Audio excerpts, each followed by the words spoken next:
Tudo que é novo é bom, tudo que é bom é da hora e tudo que é da hora está na TV União. Alcance, visualização, repercussão. O sinal via satélite da TV União atinge um raio de mais de 30 milhões de pessoas em 7 estados. Ceará, Maranhão, Rio Grande do Norte, Acre, Mato Grosso, Distrito Federal e São Paulo.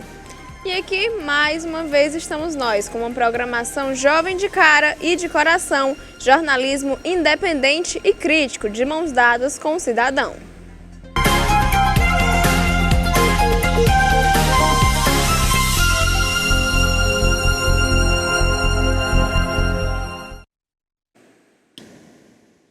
Olá, sejam todos muito bem-vindos ao Da Hora desta quarta-feira. Estou aqui, como sempre, com minhas companhias Gabriel Viana, Érica Prado, Norton Lima. E aí, meu povo, como é que tá? Olá, tudo bem? Semana, né? Se aproximando. Hoje tem jogo, Gabriel? Tem, hoje tem Campeonato Brasileiro. Ontem já teve. Hoje o Ceará joga a vida contra o Internacional fora de casa. Deus. Já vai ter gente curtindo, assistindo o jogo e tomando alguma coisa hoje, né? Com certeza. Quarta é quase sexta, né? Como o pessoal fala. Tá quase lá. Norton? Tranquilo, vamos ver aí. Eu acho que de ontem para hoje melhorou muita coisa, né? Deu uma serenizada, assim, nos ânimos aí, mas aumentou muita crise lá, a gente tá com esse material todo aí, lá pelo lado do TSE, né? Porque teve demissão de gente. Vamos ver como é que vamos colocar essas notícias para circular. Isso, abordar direitinho isso. Gabriel, e hoje é dia de quê?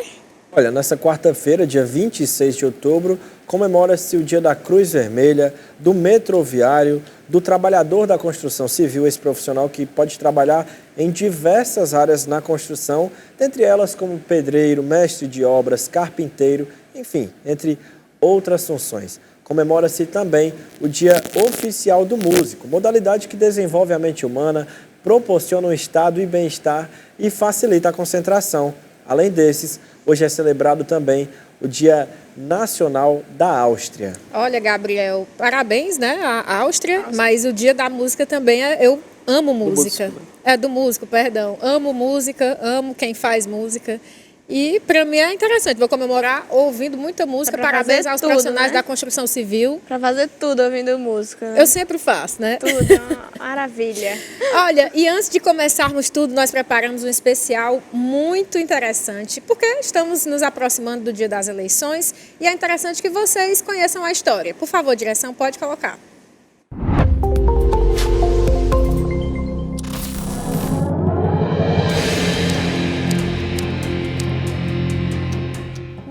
Em 1989, a eleição da redemocratização. Só em 1989, os brasileiros voltaram a escolher diretamente um presidente, depois de 27 anos. A eleição de 1989 foi disputada por 22 candidatos, até hoje um recorde. E também foi marcada pelos debates na TV, além de uma cobertura jornalística panfletária e tendenciosa.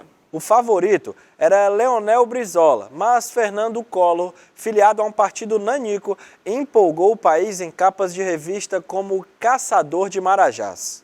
Collor introduziu as pesquisas qualitativas, técnica de sondagem da opinião pública que possibilita aproximar o discurso político do pensamento do eleitor. A eleição foi decidida no segundo turno, com Collor derrotando Lula, então apenas um desconhecido líder sindical do ABC paulista. 1994, eleição da era tucana. Em 1994, após o impeachment do ex-presidente Collor, a eleição tinha um favorito, Lula. Mas, meses antes da eleição, o governo Itamar Franco lançou o Plano Real, que controlou a inflação e melhorou a economia. A popularidade de Fernando Henrique Cardoso, do PSDB, o então ministro da Economia, disparou. Lula criticou o real, afundou nas pesquisas e FHC venceu a eleição no primeiro turno. Foi o início de 8 anos de hegemonia do PSDB. 1998, a eleição da primeira reeleição. Em 1997 foi aprovada a emenda da reeleição, com denúncias de compra de votos dentro do Congresso, abrindo um caminho para um presidente da República disputar no cargo a reeleição. E assim, FHC disputou e ganhou mais um mandato no primeiro turno, mais uma vez enfrentando Lula e agora aliado do antigo rival Leonel Brizola. Brizola chamava Lula de sapo barbudo e o PT de UDN de macacão, mas esqueceu divergências para combater o desmanche da era Vargas e as privatizações da era Tucana. A eleição de 1998 introduziu as polêmicas urnas eletrônicas e também os comerciais de TV. 2002, a eleição da era petista. Lula chegou à eleição com uma nova imagem. Contratou Duda Mendonça como marqueteiro, passou a apoiar o Plano Real e nomeou um empresário como vice. A estratégia de Lula para acalmar o mercado deu certo. No final, Lula derrotou o candidato José Serra com 61% dos votos no segundo turno. Serra teria sido cristianizado pelo próprio partido. Ciro Gomes chegou a figurar em segundo lugar, mas afundou após uma série de declarações que repercutiram muito mal. 2006, a eleição do Mensalão. Lula disputou a reeleição após o escândalo do Mensalão, que quase terminou em impeachment. Lula parecia destinado a vencer no primeiro turno, mas a prisão de assessores do PT e a fuga de um debate abalaram sua campanha. No segundo turno, os petistas contra-atacaram, colaram no tucano Geraldo Alckmin as privatizações, o acusaram de ser contra os pobres e de querer acabar com o Bolsa Família. Alckmin recebeu menos votos no segundo turno e assim, Lula foi reeleito. 2010, a eleição da primeira presidente mulher. Com alto índice de popularidade, Lula apresentou como candidata à sucessão uma mulher, Dilma Rousseff. Os tucanos voltaram a lançar José Serra. Serra tentou encurralar Dilma com uma campanha pautada em moralismo. No final, pesou a popularidade de Lula e Dilma ganhou no segundo turno, tornando-se a primeira mulher a chegar à presidência. 2014, a eleição do fim do PSDB. A eleição de 2014 foi marcada pelos surpreendentes protestos de abril de 2013 e por outra polarização entre PSDB e PT. Dilma disputou a reeleição contra Aécio Neves. Após a morte de Eduardo Campos, do PSB, Marina Silva entrou na corrida presidencial, mas desabou nas pesquisas após ataques do PT. Dilma foi reeleita por apenas 3,28 pontos percentuais a mais que Aécio Neves no segundo turno. A petista e o tucano gastaram 570 milhões de reais com muitas doações de empresas acusadas de corrupção na Operação Lava Jato. 2018, a eleição da Lava Jato. Após o impeachment da presidente Dilma, a prisão e a inelegibilidade do ex-presidente Lula, a eleição de 2018 levou Jair Bolsonaro ao poder. Depois de escapar de um atentado à faca, Bolsonaro venceu com 55,13% dos votos contra 44,87% de Fernando Haddad, do PT. Sem tempo de televisão, sem recurso, as eleições de Bolsonaro, defensor do regime militar, representou o fracasso do sistema e de seus representantes políticos. 2022, a atual eleição. Os principais candidatos são o presidente Jair Bolsonaro, agora no PL, que disputa a reeleição, e o ex-presidente Lula, do PT, que busca um terceiro mandato após ser condenado, preso e agora estar livre depois do STF anular julgamentos de 3 instâncias do Poder Judiciário. Durante todo o primeiro turno, os institutos de pesquisa indicaram a vitória de Lula ainda no primeiro turno. E mantiveram Bolsonaro abaixo dos 40%. A estratégia do já ganhou acabou falhando. E agora, Lula e Bolsonaro terão um novo confronto nas urnas no próximo dia 30 de outubro.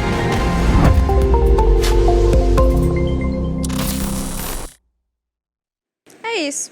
E o Tribunal Superior Eleitoral, o TSE, exonerou o servidor Alexandre Gomes Machado do cargo de assessor na Secretaria Judiciária ligada à Secretaria-Geral da Presidência da Corte. Ele era responsável pelo encaminhamento das inserções dos candidatos à presidência para as rádios. Após ser exonerado, ele prestou depoimento na Polícia Federal, dizendo que deixou o cargo por alertar sobre falha na fiscalização. O caso acontece no momento em que a campanha do presidente Jair Bolsonaro, candidato à reeleição, reclama de um suposto privilégio ao ex-presidente Luiz Inácio Lula da Silva, principalmente em rádios do Nordeste. Quem vai assumir o seu lugar é André Barbosa dos Santos, proveniente do Superior Tribunal de Justiça. Em nota, a Corte afirmou que, em virtude do período eleitoral, a gestão do TSE vem realizando alterações gradativas em sua equipe.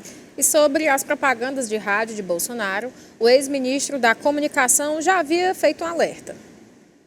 Em meio à polêmica sobre as propagandas de Jair Bolsonaro no rádio, o ex-ministro da Comunicação, Fábio Weingarten, já havia alertado em 2 de setembro que muitas rádios entraram em contato com o Departamento de Mídia do Presidente da República e teriam reclamado da falta de envio dos spots da campanha do presidente.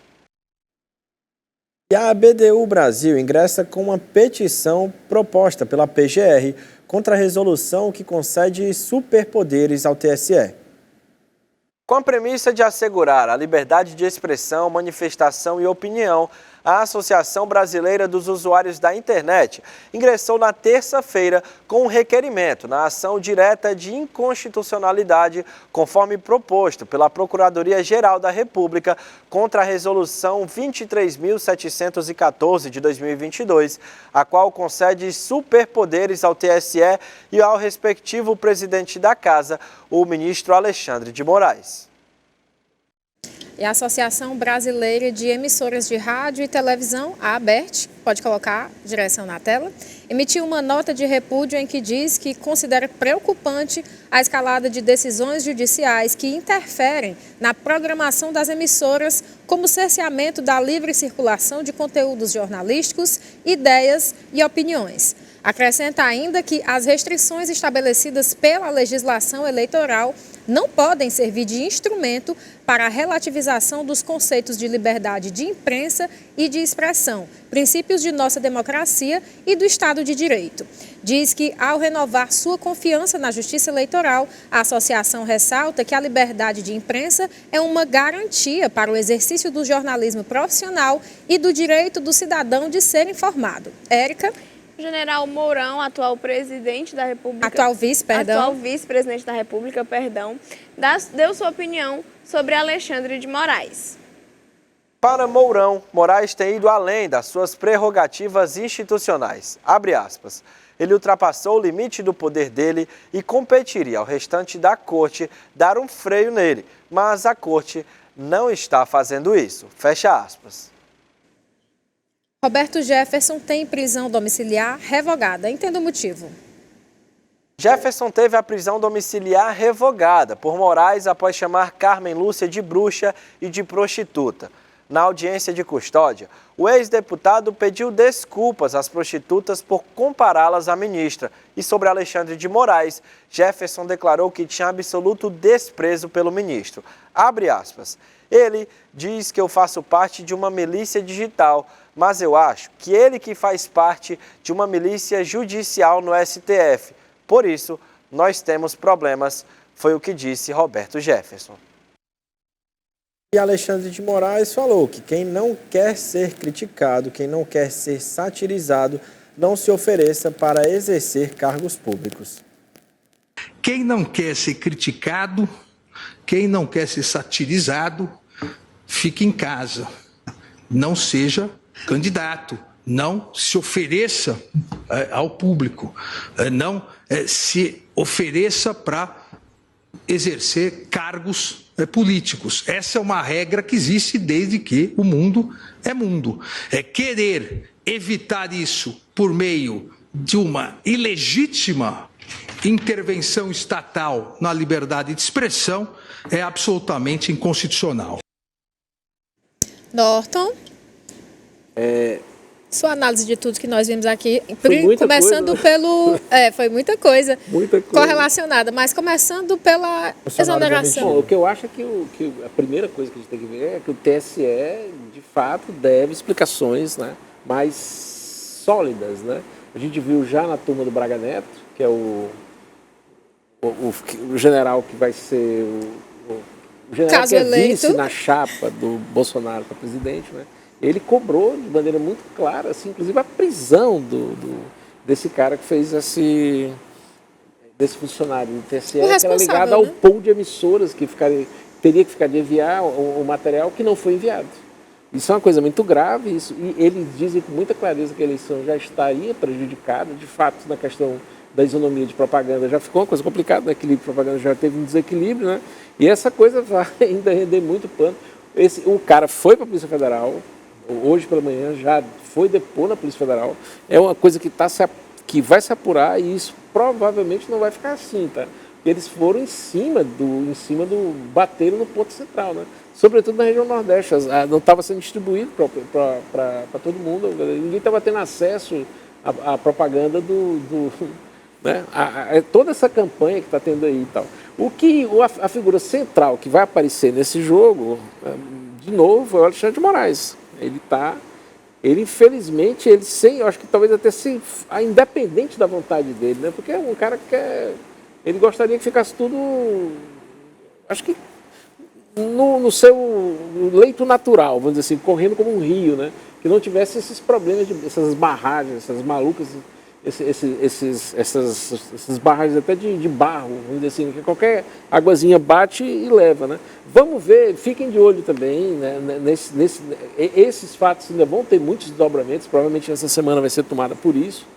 Essa coisa não vai ficar tão como se imaginavam que ficaria por isso mesmo. Essa coisa vai empurrar, ainda vai ter muito chão pela frente, tá? Olha, e vamos falar agora um pouquinho de pesquisas eleitorais, né? A pesquisa IPEC, vou pedir para a direção, por favor, colocar na tela. A pesquisa IPEC, que analisa o segundo turno em São Paulo, mostra Tarcísio de Freitas e Fernando Haddad tecnicamente empatados. Mas não custa lembrar que o resultado do primeiro turno em São Paulo foi muito diferente do previsto, que o mesmo instituto mostrava Haddad com 41% e Tarcísio com 31%. E quando saiu o resultado, Tarcísio obteve a maior votação, com 42,32%, sendo 9.881.995 votos, e Haddad teve 35,7%, com 8.337.139 votos. Gabriel? Olha, em Minas festeja a chegada de Bolsonaro e milhares de pessoas foram às ruas de Governador Valadares.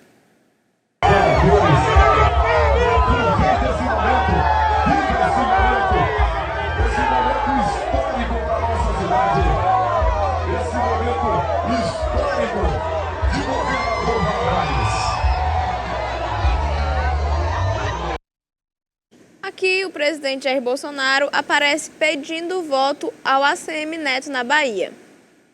Bahia, que por ocasião das eleições agora, dia 30, votem para governador 44, ACM Neto. E também para presidente 22, Jair Bolsonaro. Foi publicada no Diário Oficial da União da última segunda-feira a regulamentação da lei de número 14.273, a chamada Lei das Ferrovias. A norma vai viabilizar investimentos privados na construção de novos trilhos, no aproveitamento de trechos ociosos e na prestação do serviço de transporte ferroviário por meio do modelo de autorizações. Após a regulamentação, a expectativa é que seja aumentada a disponibilidade operacional das ferrovias brasileiras e que a malha ferroviária federal seja expandida significativamente, auxiliando na retomada do crescimento econômico e na geração de empregos. Gabriel? O governo do estado da Bahia apresentou nos últimos dias o projeto da nova Orla Sul de Ilhéus. Como vocês podem ver aí nas imagens, projeto muito bacana, uma revitalização muito legal e que acho que é muito importante para a sociedade, né, Nayara? Muito bom. Gabriel, bem bonito, né? Com certeza. Lá é importante que seja revitalizado mesmo, até porque ponto turístico precisa estar sempre bonito. A gente viu quadras de vôlei de praia. Isso. A academia ao ar livre, algo que é muito importante e que é um investimento, porque isso aí só vai atrair mais gente e aí mais capital para a cidade de Ilhéus, que é uma cidade turística, né? Contribui Muito até para conhecida. a saúde das pessoas que moram lá, já que tem. Deu até vontade de ir para Ilhéus agora. Lembrando que a gente tem 23 cidades. Nós vamos ver isso agora, vou 20, já chamar. na verdade, 20 cidades litorâneas no estado de Ceará. Agora a gente vai perdão, Érica. mais detalhes sobre a zona costeira do nosso estado e sobre o impacto dessa área na educação. O Ceará possui oficialmente 23 municípios costeiros: Acaraú, Amontada, Aquiraz, Aracati, Barroquinha, Beberibe, Camucim, Cascavel, Caucaia, Chaval, Cruz, Eusébio, Fortaleza, Fortim, Icapuí, Itapipoca, Itarema, Jijoca de Jericoacoara, Paracuru, Paraipaba, Pindoretama, São Gonçalo do Amarante e Trairi. Municípios de Chaval, Eusébio e Pindoretama não têm ligação direta com a costa cearense. Os três foram inseridos numa nova listagem de cidades abrangidas pela faixa terrestre da zona costeira brasileira. No Ceará, apenas 3 municípios litorâneos aderiram à cultura oceânica e inseriram a disciplina nos currículos escolares. Acaraú, Itarema e Camucim aprovaram agora em 2022 leis que implementam a cultura oceânica nos currículos escolares. Somados, os 3 municípios contam com 132 escolas de ensino infantil e fundamental, que são administradas pelas prefeituras. Mais de 29 mil crianças e adolescentes regularmente matriculados nos municípios. É uma coisa interessante, porque assim, o Ceará tem uma faixa litorânea. Quantos quilômetros de litoral nós temos aqui? É bastante, cara. Vamos checar, porque é o Ceará bem... Até a zona ali de Aracati, né, que é o litoral do Piauí ao Rio Grande do Norte, né? Então é o seguinte, praticamente é quase que desprezado essa infraestrutura, esses gastos todos do estado de Ceará. Ele é um estado turístico por natureza, por vocação. E o que é que a gente consegue enxergar? Nós temos pouquíssimas praias, apenas acho que Cumbuco na bandeira azul, a gente colocou aqui dessa vez. E nós não temos, era para ser um projeto do governo, né? Isso é interessante, porque na verdade você tem um grande cara lá que poderia tocar, o atual secretário de turismo, ele tem muitas ligações com isso. Mas nessa virada de governo, isso deveria ser uma prioridade, deveria ser uma política estadual muito forte, porque a gente tem esse litoral todo que não é feito como é feito na Bahia, que não é organizado. E o nosso mar é até melhor, tá? Tomar banho, essa coisa toda. Nós não temos tubarão aqui como tem em Pernambuco. As nossas águas são quentes, são diferentes dessas outras águas, são muito geladas dos outros cantos todos. E é uma coisa que deslumbra todo mundo. Mas nós não temos isso, entende? Assim, você não tem esses projetos, você vê que toda essa conversa furada aí, esse período todo que ficou o Cid no governo, ficou Tasso, aí Ciro, Tasso, aí Lúcio, né? Eu acho que um dos governos mais medíocres que nós tivemos, aí na sequência, aí vem entre o Cid, que fez uma série de coisas, mas não fez o essencial. Acabou fazendo uma série de questões que são absolutamente desnecessárias. Norton, e o mínimo para essa infraestrutura das praias e para receber bem os turistas é a limpeza, né? Quais são as nossas praias que são saneadas? Entendeu? É muito pouco. Inclusive até o nosso litoral aqui de Fortaleza é complicado. No fight dos congressos internacionais, né, o Ceará é muito nocauteado nessa questão de saneamento. Inclusive o pessoal do Rio Grande do Norte chegou a brincar com aqui, dizendo que as nossas praias elas não tinham saneamento. Né? E, de fato, é uma coisa meio maluca. Não mentiram, né? Não é mentira. Por exemplo, a Jericoacoara, a vila especificamente, ela tinha muito problema de distribuição de energia. Porque a energia não chegava, ela chegava até lá, e estava queimando praticamente o ar-condicionado, as geladeiras, os freezers, de toda a rede hoteleira. Era uma verdadeira bagunça. Recentemente eu estive lá em Jeri e a questão da iluminação deles é toda subterrânea, né? Ninguém vê fio passando. Não, já melhorou, já avançou bastante. Mas até pouco tempo era isso, entende? Então, nem os nossos principais destinos, essas nossas duas grandes praias âncoras, e a gente tem muito mais praia para mostrar, entendeu? Eu acho que o Ceará deveria colocar isso como uma política central de desenvolvimento econômico. Ele não é, né? Ele ainda é distribuído. Nós temos um secretário de Desenvolvimento Econômico que é uma piada, né? Que é o Maia Júnior, ele fala um monte de loucura, mas o essencial, o que é necessário que deve ser feito, essas coisas não são feitas, né? Quer dizer, o turismo poderia ser uma política de desenvolvimento mesmo mais clara, né? Ao invés de ficar inventando essas maluquices que o Camilo, por exemplo, inventou, rota religiosa que ele tentou montar, mas foi uma piada. Ele acabou tentando fazer um concurso com o centro, com o principal, que é a Romaria do Padre Cícero. A gente vai ter que interromper você agora um pouquinho, porque a gente vai para um rápido intervalo, não é isso? E já voltamos.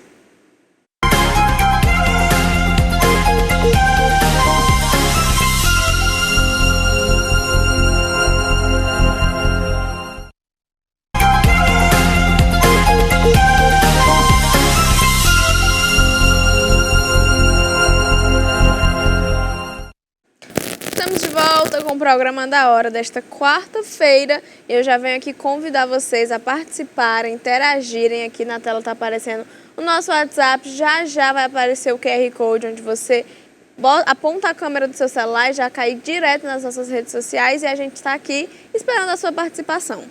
Por favor, a direção pode colocar, assim que possível, o QR Code para as pessoas ficarem acompanhando, nos vendo nas redes sociais, além de ver aqui, né? Já tem o termo Já está circulando o termo de declaração do Alexandre, esse funcionário do TSE, no depoimento dele na Polícia Federal, tá? Olha, muito bem. Tem mais coisas pela frente. Hoje nós vamos, agora, nesse momento, eu vou mudar um pouquinho de assunto, porque hoje se comemora os 100 anos de nascimento de Darcy Ribeiro.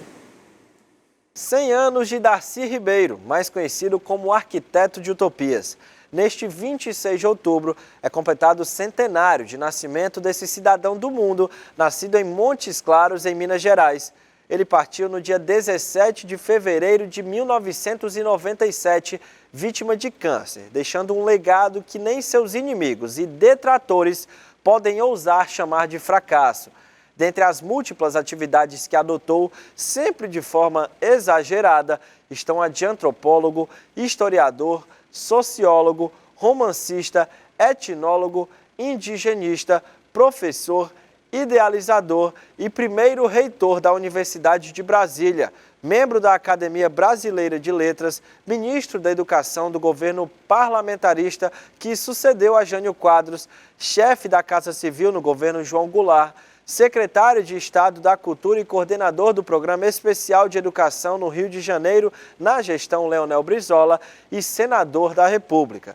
Darcy foi um gigante e isso é uma constatação. Como a gente acabou de ver, hoje se comemora 100 anos de Darcy Ribeiro e vale lembrar essa fala em que ele dá a sua opinião sobre o Partido dos Trabalhadores. O PT frequentemente dá a impressão de que ele inventou o sindicato, de que ele inventou a greve. E são uns idiotas, não, parece que o país não tem passado. E eles querem inserir o Brasil na institucionalidade norte-americana. O PT andou defendendo. Já não defende mais, caiu nesse da estupidez. Mas é coisa de cabeça de mula. E é coisa paulista também, né? O Lula defende quebrar a unidade sindical. A unidade sindical é a grande coisa da classe operária que conseguiu fazer sindicatos fortes. Quebrar a comunidade sindical é um suicídio. Isso por quê? Porque o PT também é um partido de sacristia. Como o negócio de sacristia, a Igreja Católica gosta de ter seu sindicatinho católico. Então ficam nessa conversa que é besteira. Ele também fala sobre populismo e a relação de fazer o discurso que o operário quer para depois servir a classe dominante. Olha, é populista. O que é populista? Esse conceito que os intelectuais de São Paulo enchem a boca dessa bobagem. O que é populista? Populista devia ser Adhemar de Barros ou Jânio Quadros. Quem faz o discurso que o operário quer para servir a classe dominante. Será populista Getúlio Vargas, que foi levado ao suicídio, que ia criar a Eletrobras? É populista Jango, que foi posto para fora, que foi derrubado, porque ia fazer reforma agrária com todos os multinacionais? É populista Brizola, que é o homem que mais claramente quer passar o Brasil a limpo? Darcy aí fala de grandes nomes, né? Assim, tipo assim, é o cara que poderia passar o Brasil a limpo, né? A gente está sem essa figura, né? Que pode passar o Brasil a limpo. O Darcy foi um dos grandes caras da nossa república. Ele era uma figura muito conceituada fora do Brasil como antropólogo e ele, inclusive, ele chegou a descobrir várias etnias, né? Como é que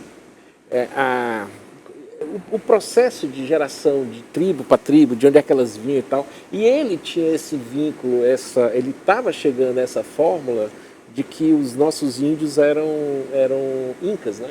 A gente iria chegar nessa síntese de que o Brasil é quase que um novo Império Inca, vamos dizer assim, né? Agora, é engraçado, essas brigas constantes do PDT com o PT, quer dizer, não é de hoje, lembra muito também as brigas do PCdoB com o PT, né? Porque o PT foi uma coisa realmente maluca. Assim, a formação do PT, ela era os igrejeiros da pastoral dominicana da igreja, da ordem dominicana da igreja, onde a Marina Silva saiu, e essa conversa toda todo esse ataque aí, essa satanização, parece um bando de beatas ainda na época da Inquisição, né? Aí tinha, no segundo momento, você tinha o ABC paulista, que era os sindicalistas pelegos do ABC paulista, os dinheiristas, que foram os caras que foram os primeiros interventores do sindicato, que eles eram malufistas, até eram vereadores ligados ao Paulo Maluf, e eles assumiram essa parte. E no segundo movimento você tem a Libelu, que é uma corrente política engraçadíssima, que o Palocci fez parte dela, o Reinaldo Azevedo né, fez parte dela, que são os trotskistas, né? E os trotskistas e os stalinistas, que é a base do PCdoB, eles não se misturam. Né? Eles são coisas assim... É muito complicado para você dizer que um stalinista vai ficar amigo de um trotskista, né? E os trotskistas eram um bando de louco. Sempre foram um bando de louco, né? Você imaginar, por exemplo, que o Reinaldo Azevedo, esse cara aí da revista Veja, ele era ligado a Juan Manuel Posadas, que era um argentino maluco, que queria criar uma luta de classes intergaláctica. Meu Deus, me explica, por favor. Parecia aquela sessão do Eduardo Girão no Senado, né? Mas eles são isso, né? Não, ele imaginava que tinha uns mundos assim, se comunicavam. Né? Era um pessoal que fumava muita maconha. Né? A verdade é essa, entendeu? E aí eles estão aí nessa história. Os trotskistas são sempre assim, sempre foram inúteis, vamos dizer assim, né? Porque são os idealistas, vão mexendo com essa coisa toda. Agora, o Darcy e o Brizola, eles tinham realmente esse fio da história, que foi cortado por interferência geral de uma emissora, a gente sabe qual que fez porque fez. O Lula aparece nessa questão. O Brizola deixa de ir para o segundo turno de 80. A gente mostrou todo o especial ali na montagem. O Brizola era o favorito naquela eleição. E o Brizola deixa de ir para o segundo turno por 350 mil votos. Quer dizer, é uma coisa. E o Brizola teria grande capacidade, seria mais força para derrotar o Collor. Talvez a história do Brasil teria sido outra, tá?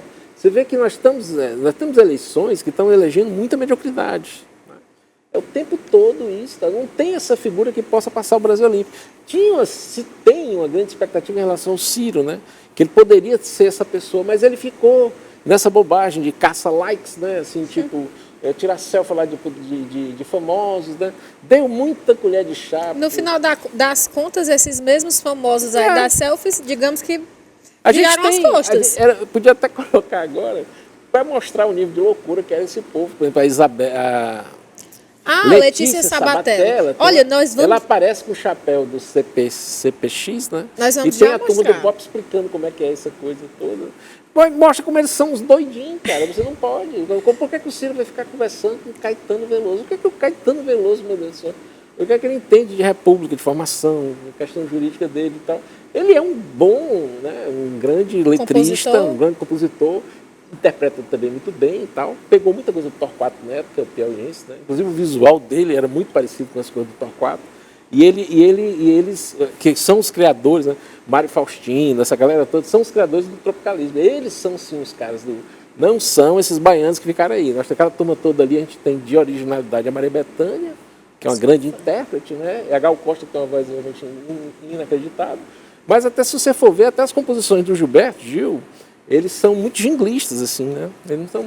E o Caetano nunca conseguiu, acho que o Caetano tinha um pânico, assim, quando eu via falar assim, Odaí José, né?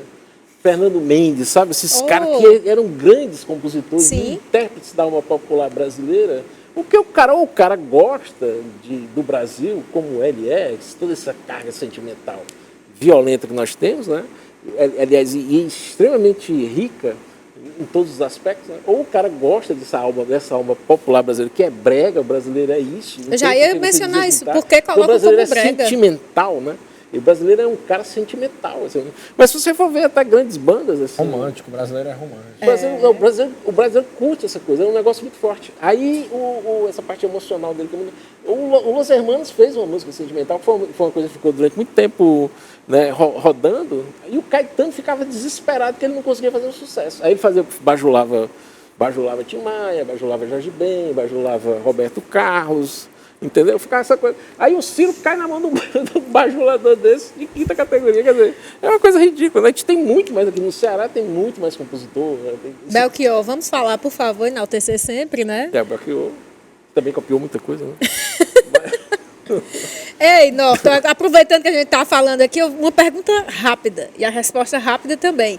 Faz sentido a história que existia uma briguinha entre Belchior e Caetano, Belchior e Raul Seixas? Quem é bom nessa história de briga é o Fagner.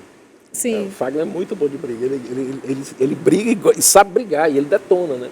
E ele sempre frescava. O Fagner tinha essa admiração por esses clássicos.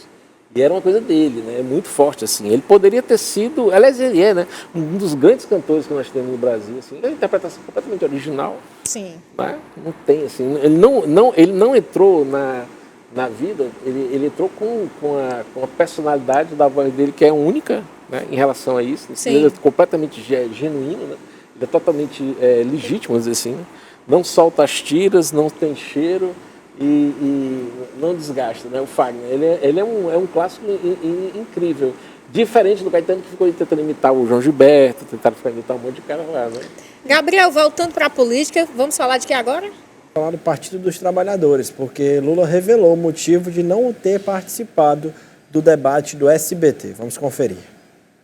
Primeiro eu adoraria participar, porque eu tenho um profundo prazer de participar de debate. É bom participar de debate. Lamentavelmente, o debate do SBT demorou um pouco. A minha coordenação mandou uma carta dizendo que era para fazer um pool. Demorou. Quando veio a resposta do debate, eu já tinha agenda no Rio de Janeiro e em São Paulo. Você sabe que um debate é uma coisa que você tem que levar a sério, você precisa se preparar, pelo menos com um dia de antecedência, você precisa conhecer um pouco os seus adversários. Eu conheço o candidato a presidente, eu conheço o Ciro, eu conheço a Simone, mas tem gente nova que eu não conheço. Faz uma semana que entrou um candidato que eu nem sei quem é. Igor, que comanda o Flow Podcast, fala sobre os números de audiência de quando o ex-presidente Lula participou do seu programa.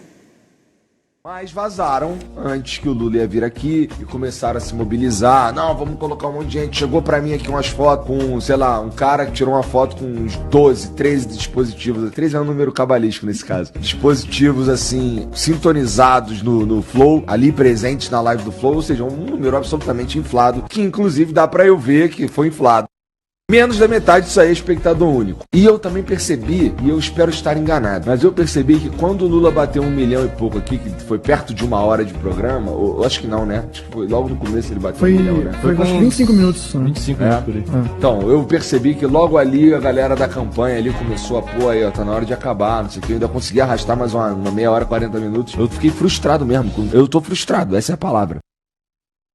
A militância petista marcou para amanhã, como vocês podem ver agora na tela, o denominado Grande Encontro de Aniversário do Lula. Acontecerá na Praça Portugal no final da tarde de amanhã, quinta-feira. E nesse vídeo que vamos ver agora, Janones confunde os presidentes da Argentina e da França. Eu não tenho uma análise profunda sobre o cenário na Argentina hoje. Você sabe quem é o presidente? Sim, sei quem é o presidente, mas eu Quem é? O presidente da Argentina hoje é o Macron, da França. Macron é o presidente da França. Presidente da França. Quem é o presidente dos Estados Unidos? Ah, Biden. Da China? Não sei também. Pois é. Janones afirma em podcast que nem Bolsonaro e nem Lula tem condições de governar. A eleição foi hoje, terminou a apuração, Lula está eleito. Você consegue imaginar os deputados bolsonaristas ou os senadores, ou mesmo o eleitor comum, mas vamos pegar o exemplo do deputado. Você consegue imaginar o Daniel Silveira usando a tribuna da Câmara dos Deputados um dia depois e falando, gente, vocês sabem que eu apoiei o capitão, mas a eleição passou, agora é todo mundo de mãos dadas, o Lula é presidente de todos, vamos dar as mãos para a gente reconstruir o Brasil. Você consegue imaginar Jamais. isso? Vamos pegar o oposto? Bolsonaro está reeleito presidente da República. Alguém consegue imaginar a Gleice Hoffmann, a Maria do Rosário, o Marcelo Freixo subir na tribuna e falar, ó, eleição passou, Bolsonaro agora é o presidente de todos, vamos dar as mãos para a gente construir um novo Brasil. Isso não vai acontecer. Eles não têm condições de pacificar o país, de unir. Esse clima de ódio vai permanecer. E com esse clima de ódio, nem Bolsonaro nem Lula têm condições de governar o país. A nossa candidatura é a única que consegue romper com essa polarização. Consegue por quê? Porque eu não caí na armadilha da ideologia. Agora nós vamos para um rápido intervalo. Na volta vamos colocar mais assuntos relacionados e comentar sobre tudo isso. Voltamos já.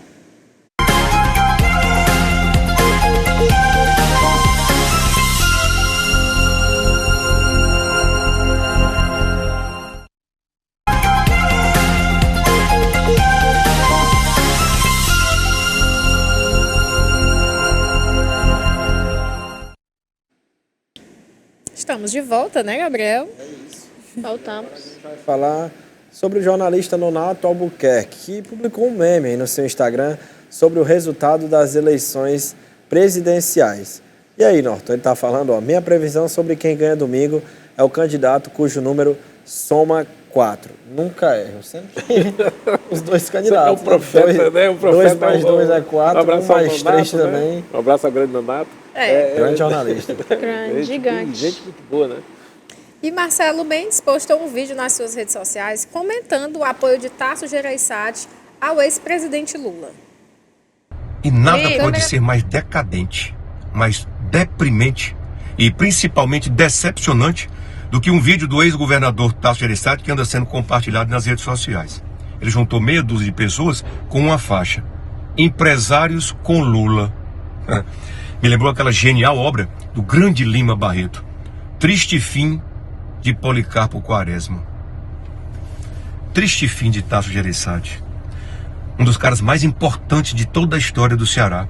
Um cara que nos anos 80, no governo das mudanças, e olha só que ironia, fez exatamente o que Bolsonaro faz hoje com o Brasil. Tasso tirou um Ceará do atraso, um Ceará do nepotismo, do empreguismo, da politicagem, e levou o Ceará para o século XX. Estranho. Estranho que duas pessoas que se pareçam tanto na forma séria com que tratam a coisa pública, hoje de repente um deles, Tasso, decide que odeia Bolsonaro e que ele é um grande mal para o país. Agora nós vamos acompanhar o Lula mostrando desconhecimento em alguns assuntos importantes do governo. As coisas para nós precisamos então discutir como é que nós vamos criar trabalho para o povo brasileiro. Como é que nós vamos criar trabalho para as mulheres e para os homens que querem estudar, que querem trabalhar e que querem ter certeza de que vão construir famílias, vão ter casa para morar e vão viver uma vida digna. Como é que a gente vai responder isso? Então eu queria dizer para vocês que eu não sei como fazer. A única coisa que eu sei... Gleisi Hoffmann fala que 6 bilhões é o mínimo em relação ao que se fatura na Petrobras. Bilhões de reais ou de dólares, não sei. 6 bilhões. Sabe qual é o faturamento da Petrobras por ano? 500 bilhões. 500 bilhões. Então, quer dizer, em relação ao que se fatura, o que aconteceu é mínimo, então que... A atriz Letícia Sabatella, em 2007, se manifestava contra as obras de transposição do Rio São Francisco e mostrava apoio à greve de fome de Frei Luiz Capo. Vamos conferir novamente. Frei Luiz Capo está em jejum desde o dia 27 de novembro, oferecendo a sua vida para salvar a vida do Rio São Francisco e de todos que dependem dele. É um gesto de amor desesperado para que prestemos atenção ao absurdo que está para acontecer. A tão contestada decisão do governo federal de transpor as águas do Rio São Francisco num projeto que ainda carece de transparência e debates. Existem alternativas mais baratas e que podem levar água para muito mais pessoas. Não é hora de deixar para lá. A vida do Rio e de Dom Carpio são preciosas. E Letícia Sabatella, que nesse período se posicionava contra a transposição do Rio São Francisco, proposta pelo então governo petista, hoje apoia Lula na corrida ao Planalto e usa o mesmo boné usado pelo candidato. Gabriel? Aliás, perdão, é comigo agora. Policiais falam sobre o significado da sigla usada em boné por Lula quando foi ao Complexo do Alemão e também por Letícia Sabatella, como você viu agora. Pessoas... O que é CPX? É, isso que eu ia falar, é CPX, então, né? Tá. Tem muita gente dizendo que CPX é abreviação de complexo, né? Negativo. Não é abreviação de complexo. Tá? CPX significa cupincha, parceiro do crime. Tá? E eu tenho a oportunidade de conversar com diversos policiais do Rio de Janeiro, tá? Inclusive policiais que atuam em unidades especializadas daquela polícia. Temos vários policiais honestos no Rio de Janeiro, vários policiais honrados no Rio de Janeiro, que se revoltam com esse tipo de situação. Eu tenho certeza absoluta que se fosse outro candidato naquela condição, ele provavelmente sequer sairia vivo daquele local, tá? Sequer temos uma série de imagens, dados estatísticos, né? Mostrando que de fato aquela sigla significa apreensões de fuzis, apreensões de drogas, criminosos utilizando camisetas com aquelas iniciais. Norton? Vou começar, mas eu quero começar sobre André Janones. Não, desconheceu, é um comentáriozinho curto, que até meme aquilo, até engraçado. Ele não sabia nem quem era o presidente da Argentina, não sabia absolutamente nada. Falou que era... né, e ele falou que esse ódio, né? Ele é um dos caras hoje, vamos dizer assim, é praticamente um cavaleiro um dos cavaleiros mais odiantes, né? É o cara que está distribuindo mais ódio nesse segundo turno e fazendo mais confusão. Então, ele já teve vários, ele está proibido de falar aí, está proibido de falar... Ele foi censurado de todo jeito também, né? Mas é uma loucura. Aí nós temos, na sequência, essa coisa da Letícia Sabatella, ela ilustra de maneira muito clara para o pessoal não cair nessa conversa furada, né? Por exemplo, foi muita gente contra a transposição. Agora, hoje, vendo a obra pronta, a gente já mostrou que o canal...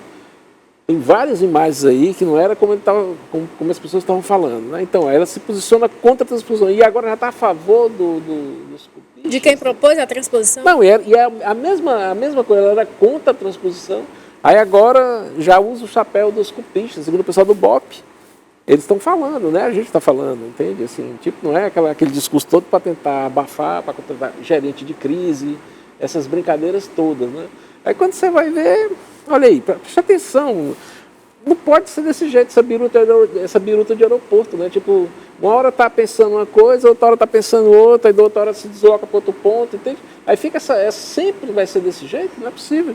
Que não tem um diálogo, não tem uma tradição a ser respeitada na nossa história, né? É uma coisa para essas pessoas que estão fazendo essa série de loucuras aí, pelo menos se mancarem, né? Tipo, levar um corte e dizer assim...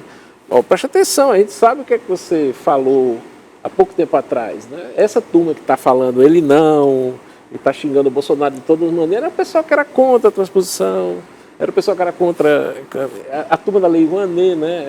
Esse pessoal todo aí. Aí depois os bolsonaristas xingam esse povo, né? E eles ficam com raiva. Fica com raiva dos bolsonaristas. E fica achando que os bolsonaristas são os caras que têm ódio. Norton, a gente vai ter que interromper você mais uma vez, porque agora a gente tem que ir para o intervalo bem rapidinho e já a gente volta.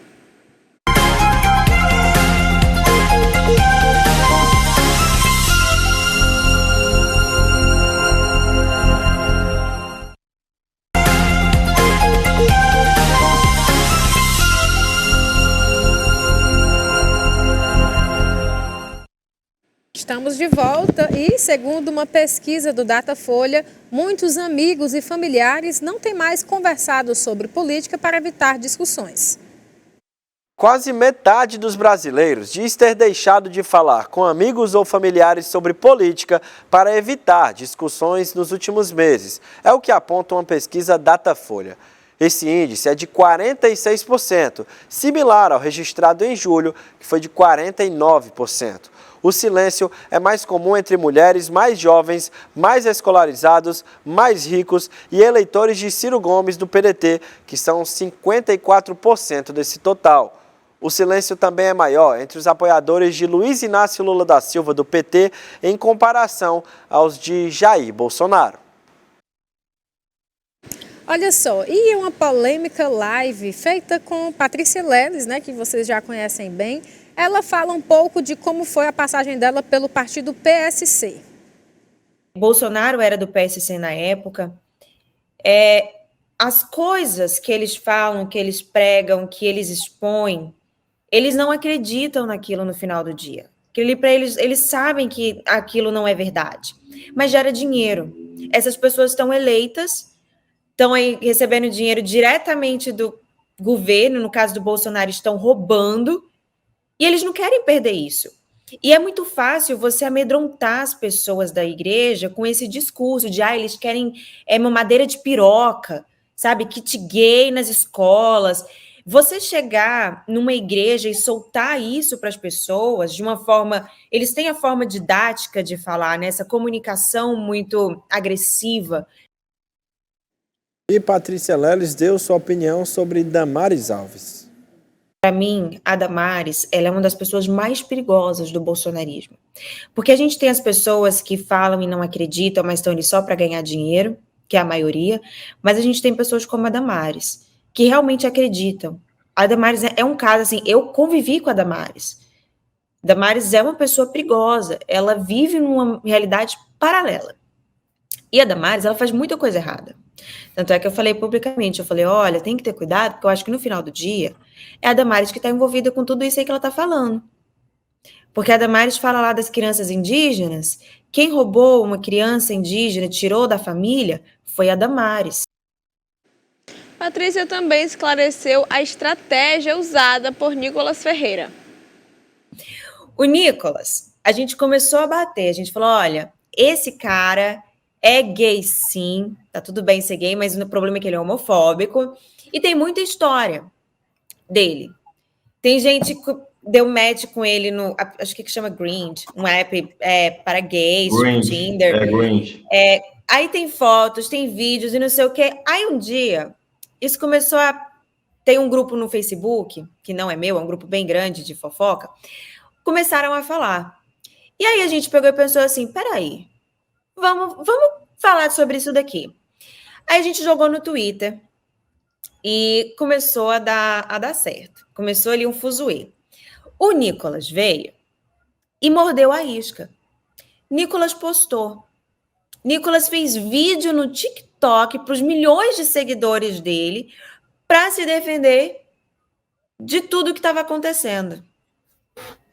Ou seja, no outro dia, estava lá, acho que deu no Metrópolis, acho que no G1 também, que a base bolsonarista estava estremecida com a história do Nicolas. Norton? Eu fico imaginando o que seria o casamento da Patrícia Leles com o Janones, né? Qual seria o... Seria o par perfeito? Eu acho que os dois nessa loucura, porque veja o nível de desespero, as loucuras que estão acontecendo nessa reta final. Olha, ela fala coisas bem absurdas, você já tem, né? até dentro dessa lógica de atira de todo jeito para fazer confusão e tal, você já tem o PT até puxando o Silas Malafaia pedindo voto por Lula, né? O que no fundo entra numa contradição, porque é aquelas coisas que o Darcy Ribeiro falou, não é? Que é um partido, é uma mula sem cabeça, né? Desembestada. Pode até colocar isso aí. Tá todo mundo vendo esse nível de loucura. Agora imagina, eles colocaram o Silas Malafaia pedindo voto por Lula. Agora. Aí você diz assim, no fundo, todas essas críticas que eles fazem aos evangélicos é porque eles não estão tendo o apoio dos evangélicos. Essa que é o principal, isso é que é o motivo maior de toda essa maluquice que eles estão fazendo aí, né? Janones, essa Patrícia Leles, abre a boca para falar que os outros são gay, que é lésbica, que sequestrou gente, que é pedófilo, que é não sei o que, genocida, que é animal. Olha, enquanto eu via isso, eu ficava assim, meu Deus, essa mulher, como é que ela, assim, só fala? E tudo ela diz que tem provas, mas se tem provas, por que não está na justiça? Por Falava que não está sendo outra apurado? era prostituta na Espanha. É isso que a gente vai mostrar agora. Tá isso. Por favor, direção, ela fala, entre as pessoas citadas na live, ela fala de Carla Zambelli, por favor. Carla Zambelli, todo mundo sabe, que era feminista, lá se dizia feminista, né? Porque ela sempre foi... Ela é sempre extrema, né? Ela é tipo Sarah Winter, ela é sempre extrema alguma coisa. Ela era extrema feminista lá do Femem, que qualquer pessoa sabe que é uma coisa muito doida, e aí ela pulou para o extremo do bolsonarismo. Todo mundo sabe que ela tá lá pagando de santa, de Madre Teresa de Calcutá, mas era prostituta lá na Espanha. Todo mundo sabe, né? Tanto é que até a Joyce, ela expôs isso numa sessão da Câmara, que ela disse que até o Bolsonaro queria saber mais sobre essa história. Norton? A gente acabou de falar, isso não tem nome para dar, né? Agora imagina que... Gabriel, esse casamento dela, da Patrícia Leles. Patrícia Leles com o Janones. O que é que tu acha que... Quem é que podia ser o padre Kelmo? O candidato padre. É o que a Nayara falou. Quem fala coisas tão fortes aí como ela falou, tem que ter como provar, porque a justiça está aí para isso. Se ela for processada aí por, enfim, injúria, difamação... Isso de provar quando ela acusa as pessoas de crimes, né? Nesse caso aí da Carla Zambelli, ela acusa... Tá ferindo a honra, acusa ela de se prostituir, seria, que não é um crime, mas... Eu não sou advogado, mas creio que seria injúria, não é isso? É injúria, calúnia, difamação. Todo tipo de maluquice aí. Então ela tem que ter como provar, porque senão vão vir muitos processos nas costas dela, ela vai perder e aí vai ficar por isso mesmo. Então. Agora o bom é que eles podem falar à vontade, o TSE não se pronuncia, né? Deixa eles falarem o que eles querem, eles vão falando. Acho que as pessoas estão vendo. Isso não é um terço do que foi falado de fato. Que ela, foi uma live imensa, né? Mais de 3 2 horas. Mais de 2. Mais de 2 horas xingando, inventando, criando. Caluniando e satanizando, né? Isso é uma prática daquele pessoal lá dominicano que eu falo, sabe? Tinha toda essa questão assim, de taca o pau sem olhar, sem se preocupar se vai fazer bem ou mal, entendeu? O negócio é tacar o pau. Érica? Dos ex-aliados, Patrícia falou também de Joyce Hasselman, é assim que se fala? Joyce Hasselman. Joyce Hasselman. E o motivo do rompimento com o bolsonarismo. Vamos conferir. Análise. A Joyce, ela começou ali com o bolsonarismo, né, ferrenha, e brigou com o povo ali, né? Eu não sei exatamente qual foi o motivo da briga da Joyce, inclusive um dia eu vou perguntá-la, mas existia um desentendimento ali. Eu acredito que foi um desentendimento por conta de algum cargo, se eu me lembro bem, com o Eduardo Bolsonaro. E foi quando ela descobriu que o pessoal ali é tipo assim, não, as mulheres estão aqui só para a gente usar de enfeite, mas a gente não vai dar nenhum cargo importante para vocês. E aí, se eu me lembro bem, foi aí que a Joyce deu uma brigada com o pessoal e pulou fora. Norton, ela fala aí, né, da briga de Joyce, que segundo ela foi por cargo. O que é que você me diz? Cargo, espaço, poder, né? Você achava que mandava. É a mesma coisa que aconteceu com o Robert Jefferson. Né? Eu imagino o seguinte, vamos fazer o casamento da Patrícia Leles com o Janones, né? Aí coloca o padre Kelmo para rezar a missa e o Robert Jefferson jogando granada atrás, né? Meu Deus. Na saída, no lugar de jogar arroz. Não joga arroz, joga granada. Ao som dos solos de guitarra de Jimi Hendrix imitando Ele é criativo, viu? Ele é inegável. Mente fértil demais ser do Norton, viu? Vamos seguir, né? Mudando um pouquinho de assunto, produtores rurais não poderão mais fazer marcações para identificar seus rebanhos com uso de ferro quente. No que depender do deputado federal Célio Studart, produtores rurais não poderão mais fazer marcações para identificar os seus rebanhos com uso de ferro quente. Isso é um projeto de lei do nosso deputado aqui do Ceará, o homem dos cachorrinhos. Célio Studart. Célio Studart, né? Foi bem votado, né? Foi reeleito com uma votação realmente estrondosa. E ele está com essa ideia agora de que proibia o ferrão no gado. É isso. Nós vamos falar agora, vou até pedir para a nossa direção colocar a lauda 45, vamos falar sobre o câncer de mama, né? Estamos acabando esse mês de conscientização, que é o Outubro Rosa, vamos falar um pouco sobre, por favor. A cura para o câncer de mama foi anunciada por cientistas italianos. A pesquisa, que durou 8 anos e foi conduzida por pesquisadores do Pascale Cancer Institute em Nápoles, conseguiu demonstrar a eficácia do letrozol, medicamento utilizado no tratamento de câncer de mama em estágio inicial, que atua diminuindo a quantidade de estrogênio produzido pelo corpo. Os resultados foram apresentados no Congresso ION, em Roma. Os dados mostraram uma diminuição no risco de recaída em mulheres jovens submetidas à cirurgia de câncer de mama. Norton, que notícia animadora, né?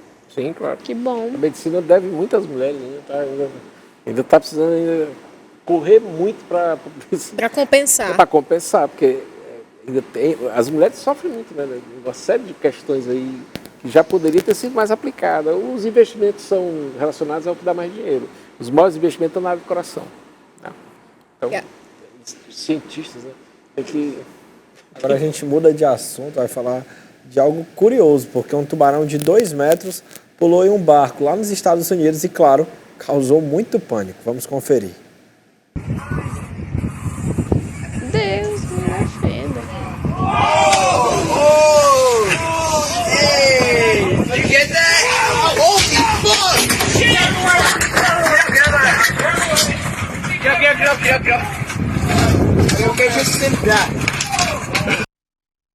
Olha, eu fiquei com medo daqui. Eu fiquei em terror daqui. Imagine isso. Nossa Senhora. Eu acho que eu pularia no mar e deixaria o barco. Pode ficar todo certo. Mas imagina, tubarão não tem onde correr, né? Aí você... É aquela situação, né? Se correr, o bicho pega, se ficar o bicho come, né? Nossa, gente, apavorante, viu? Nossa Senhora, o mar ali infinito, sem ter pra onde ir, com aquele tubarão pulando dentro do barco. Deus me defenda. Nossa Senhora. Talvez ele tenha se assustado. Não sei. É comum pular assim? Eu nunca vi. Eu nunca vi, não, também. A gente também não pode achar que os tubarões são que nem nos filmes de Steven Spielberg, porque aquilo ali não condiz com a realidade. Apesar de que é um bom filme. No Brasil tinha um compositor, na verdade ainda tem, o Arrigo Barnabé, ele era muito bom, e ele ele lançou um livro chamado Tubarões Voadores. Aí já está se cumprindo a profecia dele.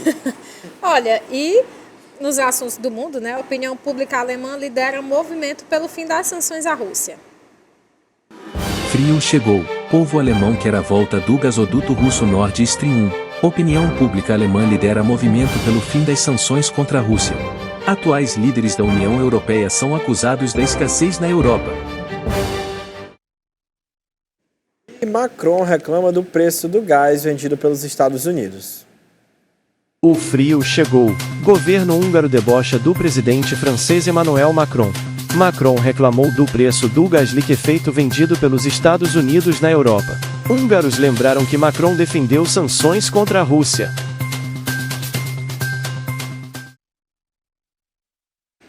Vladimir Putin parabenizou, gente, vocês estão colocando nome difícil, Xi Jinping por reeleição na China. BRICS fortalecido. Vladimir Putin parabeniza Xi Jinping por reeleição na China. Xi Jinping continuará a decidir nos próximos 5 sobre a direção do desenvolvimento da China. O presidente chinês é considerado discípulo do milenar filósofo Confúcio. E aí, Nayara, o que é que a gente vai falar agora? É que a Covid-19 ainda é considerada emergência de saúde global. A luta continua. OMS ainda considera a Covid-19 uma emergência de saúde global. A decisão acelera financiamentos para pesquisas e políticas de saúde pública. E também entroniza hábitos de higiene e vida saudável. Norton, suas considerações?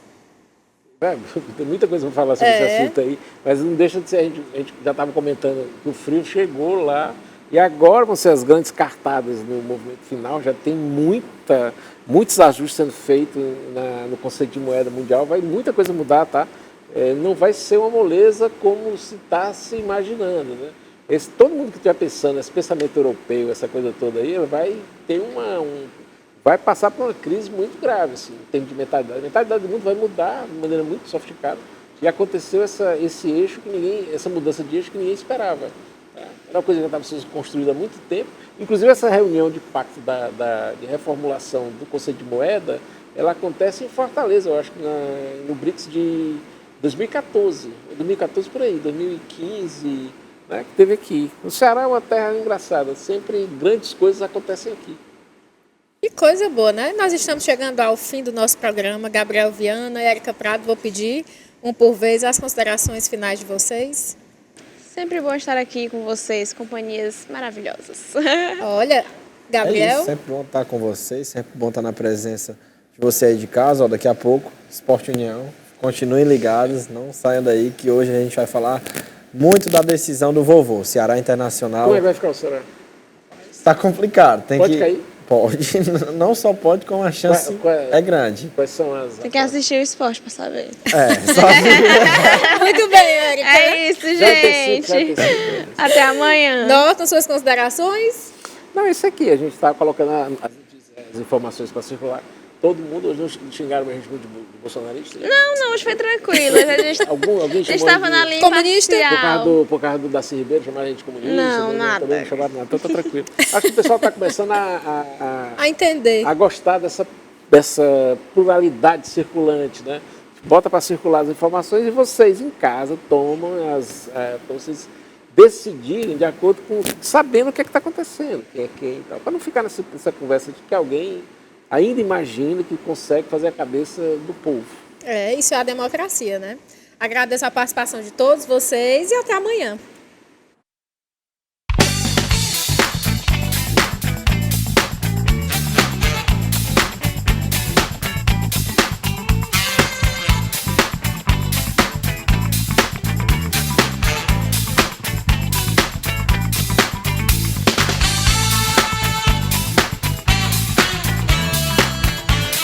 Eu não sou o melhor, mas especialista de boa comida, frigideira do Johnny.